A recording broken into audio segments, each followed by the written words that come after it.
In this particular module, we are revisiting the concept of ANCOVA. We had introduced in a previous module the concept of ANCOVA, or a mixture form of the linear model where we have covariates as well as factors into our model, and we look at fitting this model. So in this particular module, we are going back to the model fitted using the ANCOVA technique, and we are looking at the inferential perspective.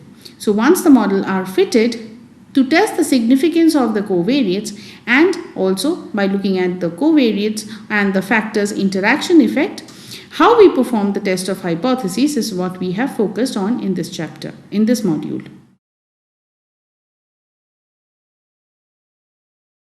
In one of the modules, we had started discussing and introducing a new kind of linear model, which is the ANCOVA model.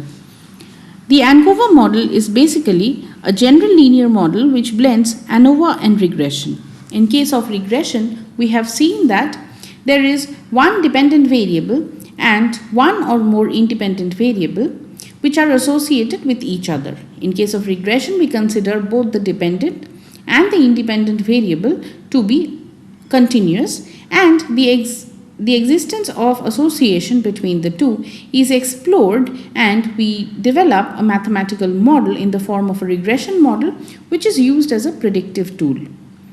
In case of ANOVA, however, it can be thought of as a special case of regression where we do not have continuous x variables, but instead we have factors, or we have the x variables which are different factors taking values 1, 2, 3, 4 and so on.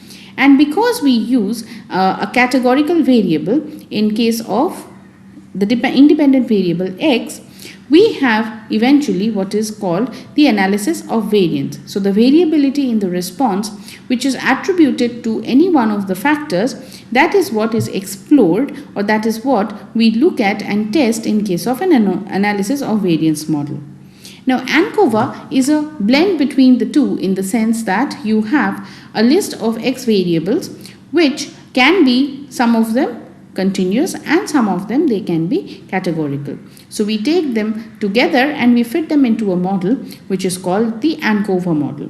So it can be written in the form of a general linear regression model or a general linear model to be precise, which is of the form y equals x beta plus epsilon. Depending on what form the columns of x takes, we accordingly have a regression model, an ANOVA model, or a ANCOVA model. So the ANCOVA procedure, let us look at how it's described. We assume that a linear relationship exists between the response variable or the dependent variable and the covariate, and it's written in the following form: yij equals mu plus tau I plus b times xij minus xi bar plus epsilon ij, where yij is the jth observation under the ith categorical variable or the categorical group. Mu is the grand mean, tau I is the effect of the ith level of the independent variable, xij is the jth observation of the covariate which is continuous under the ith group, and xi bar is the ith group mean, and epsilon ij is the associated unobserved error term. Now we had discussed how an analysis of covariance model is developed, how we write it, and how we interpret each of the parts of this model. In this particular module, we are going to talk about the null hypothesis. As in the case of any other linear model, once we fit it, we usually try to fit by estimating the coefficients of the linear model by using the method of least square or maximum likelihood. And once we have estimated, our logical next step is to look at the significance or to test the significance of the factors and the covariates in the model itself. So that is exactly what we will discuss here. Let us now look at the null hypothesis. How do we make a statement about the null hypothesis of an ANCOVA? The null and the alternative hypotheses for ANCOVA are similar for those of ANOVA. Conceptually, however, these population mean have been adjusted for the covariate. In case of ANOVA, if you recall, the null hypothesis that we test is mu1 equals mu2 equals mu r, where we have our population or our different factors which classifies the population, and we test whether the mean value of the response is the same across them or there is a significant difference between at least one of them as compared to the rest. So we do the same thing here in case of ANCOVA. However, because this model contains not just the factors but also the covariates, we assume that the same null hypothesis is tested. However, we have adjusted for the effect of covariate on the responses. Versus the alternative hypothesis is of the same form as ANOVA, where we test that mu I not equals mu k for some ik. So we are testing whether at least one pair ik is significantly different from the rest. Now, if we test statistic is the next step that we have to define in case of testing of a hypothesis. The null hypothesis once decided upon, we now look at the test statistic and how to find the value of the test statistic, then to perform the testing of the hypothesis. So the test statistic for ANCOVA is the F ratio of the adjusted between group mean square ms between to the adjusted within groups mean square ms within. The underlying distribution of this test statistic is the F distribution with k minus 1 and n minus k minus 1 degrees of freedom, where k is the number of covariates, n is the total number of observations, k minus 1 is the degrees of freedom of ms between, and n minus k minus 1 is the degrees of the freedom of ms within.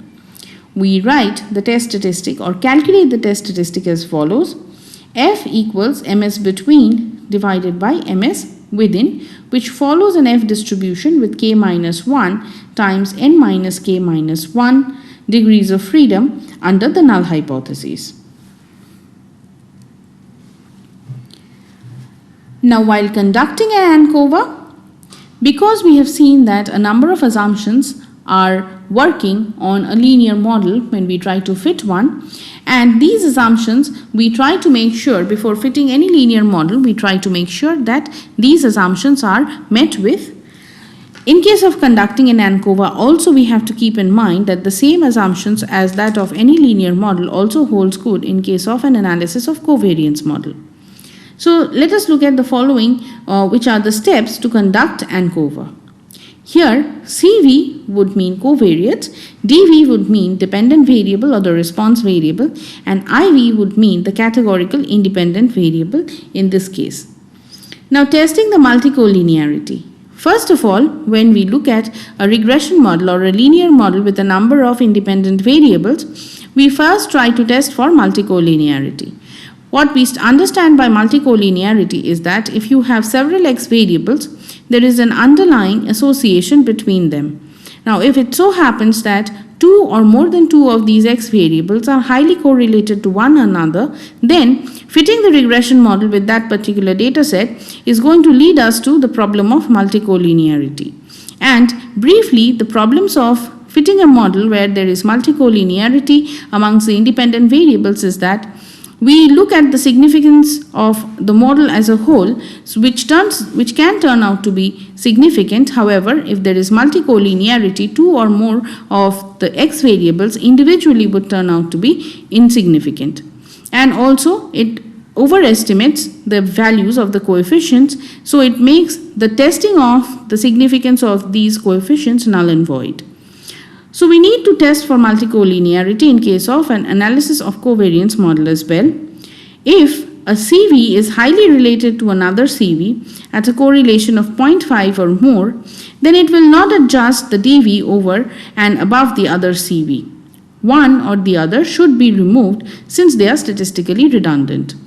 So for an example, if we are looking at estimating or regressing expenditure of an individual on their income as well as on their wealth, the two variables income and wealth will tend to be very highly correlated to one another, which is going to lead to the problem of multicollinearity.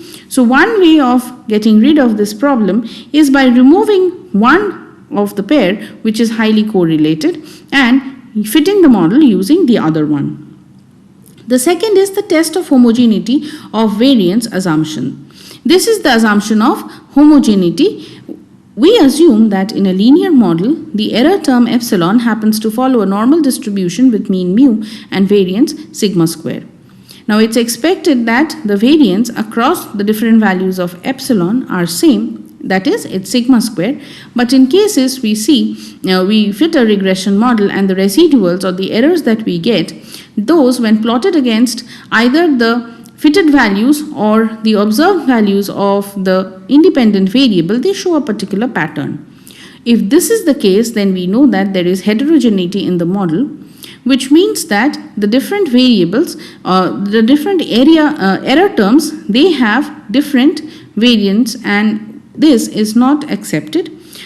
So after the violation of this assumption, we try to look at transformation of the independent variable and fit the model one more time, or also look at the transformation of independent variables as well and fit the model once more, so that eventually we get the residuals from the fitted model which do not show a pattern when plotted against either the independent variable or the fitted values of the dependent variable. There are certain tests which helps us identify whether this problem of homogeneity and heterogeneity exists or not. So testing for homogeneity, it is tested by Levene's test of equality of error variances. This is most important after adjustments have been made. If we have it before adjustment, we are likely to have it afterwards as well. So in case you have transformed the data and the problem doesn't exist, then the transformation indeed has helped in finding a homogeneous set of error terms. Otherwise, the homogeneity cannot be tested for. Also, testing for the homogeneity of regression slope assumption. To see if the CV significantly interacts with the IV, we run an ANCOVA model including both the IV and the interaction term between the CV and the IV. If the interaction term is significant, ANCOVA should not be performed. So just like we were talking about multicollinearity, where there is a significant association between the CV and another CV, in this particular assumption, we are looking at CV significantly whether it interacts with the IV or not. So in case it significantly interacts and the interaction term happens to be significant, then ANCOVA should not be performed. Instead, Green and Solkin suggest assessing group differences on the DV at particular levels of the CV. Also, we consider using a moderated regression analysis, where we treat the CV and its interaction as another IV. Alternatively, however, one could also use mediation analysis to determine if the CV accounts for the IV's effect on the DV. And finally, when we run an ANCOVA analysis, while conducting an ANCOVA, when we run the ANCOVA analysis, if the CV and IV interaction is not significant, we rerun the ANCOVA without the interaction of CV and IV. In this analysis, we need to use the adjusted mean and the adjusted mean square error. The adjusted mean, also referred to as the least square mean or the LS mean, estimated marginal mean or EMM, refer to the group mean after controlling for the influence of the CV on the DV. So after we run the ANCOVA, when we look up at the follow-up analysis, if there was a significant main effect, it means that there is a significant difference between the levels of one IV, ignoring all the other factors. So we were looking at conducting the ANCOVA, where first we test the interaction between the CV and the IV. Once we do that, we now, if we find that the interaction effect is significant, we know that the interaction effect should not be, the ANCOVA model should not be continued with. But in case it is insignificant, then we look at the effect of the main effects or the factors.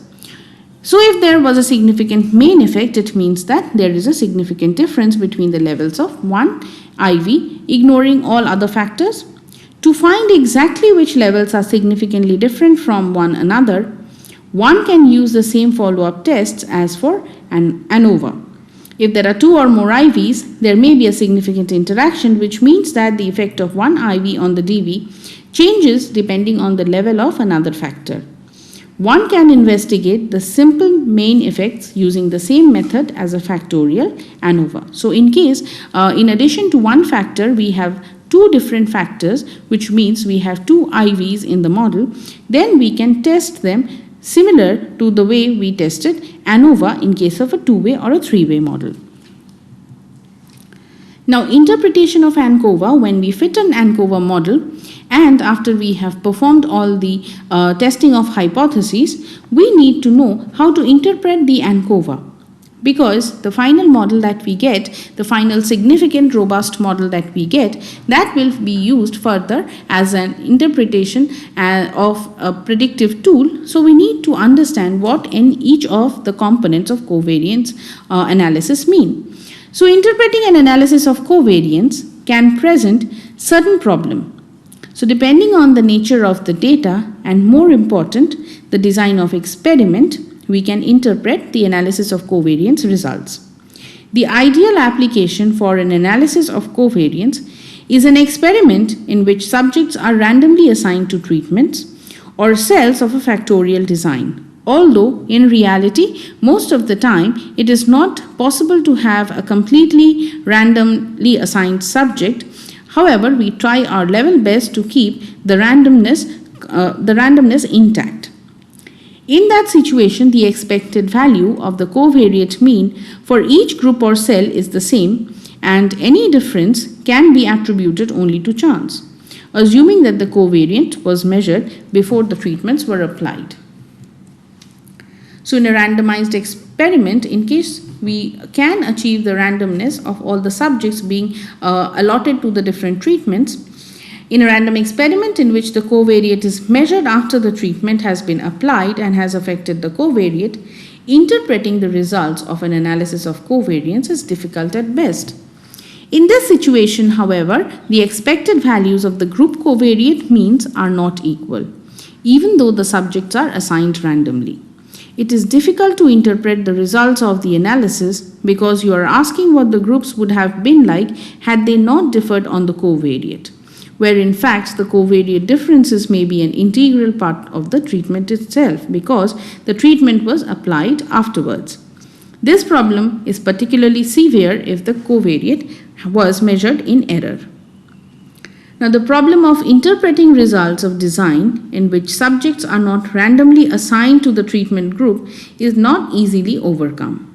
This is one of the reasons why random experiment is even more important than random selection of subjects. So even if the selection of the subjects into the study or into the experiment was not random, when the experiment begins and they are assigned to the different treatments, the randomness at this stage is very, very important. It is difficult to overestimate the virtues of randomization, both for interpreting data and for making causal statements about the relationship between variables. Anyone using covariance analysis must think carefully about their data and the practical validity of the conclusions they draw. So in this module, we have learned the nuances of fitting an ANCOVA model and then focusing on the inferential aspects. When we fit any linear model, we find the estimates of the coefficient, and the next step is logically to test for the significance of the covariates or the factors or the continuous independent variables which are involved in the model.